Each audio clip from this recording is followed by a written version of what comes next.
a tenant come in and say they've never lived in a house like this before. From my experience, if you renovate a home to this expectation, the tenant takes, in my opinion, a lot better care of it, and it feels more like a home to them, and they stay a lot longer. My mother raised 4 of us by herself, and we've always moved from house to house. She's always pushed me into buying real estate. I know what it's like to live in a not so nice house. It makes me feel good when somebody comes in and says, wow, this is not a typical rental property. This is like a home. We want the worst house on the block. Hopefully we get it cheaper, then we renovate it and rent it out. We tear it out from top to bottom. All new 2x4 walls, insulation, ductwork, everything. New appliances, granite countertops. I became a landlord that participates in the Housing Choice Voucher program by accident. I advertised in the paper, and a lady called me and asked if I'd take a housing voucher. And I said, sure. So she came out with the house, and that's when it all started.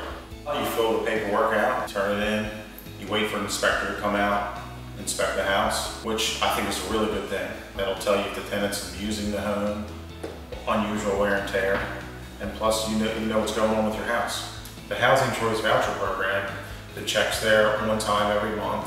You're picking up less rent each month from the tenant, so it's way more profitable for the business.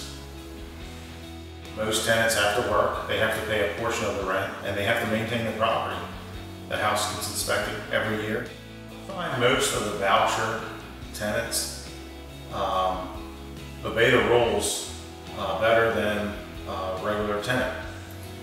They have a lot of skin in the game.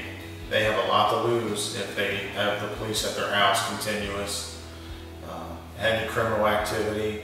They have a chance of losing that voucher. So hopefully that'll improve the neighborhood and it'll break that stereotype of people on the Housing Choice Voucher program. I've never had a Housing Choice Voucher tenant tear up a house at all, ever. In fact, I never even evicted one in 24 years. I had to evict several market tenants. When Bethlehem Steel took all the pensions away from all the retirees, and I had 3 elderly ladies renting different properties from me at the time, and they took their husbands' pensions away, and I called housing and let them know what was happening. Within 60 days, all 3 tenants were leased up in the Housing Choice Voucher program. It's pretty elderly. One lady cried because she didn't want to accept public assistance, and once she got situated on the program, she was much happier. She could afford to buy her medication. I like doing it. It's a passion for me. It's not for everyone, but I like doing it personally. I want to keep buying them. I want to keep buying houses and provide housing. I like the renovation. I like dealing with people. So hopefully I'll grow old doing it. And the Housing Choice Voucher program just makes it a little easier.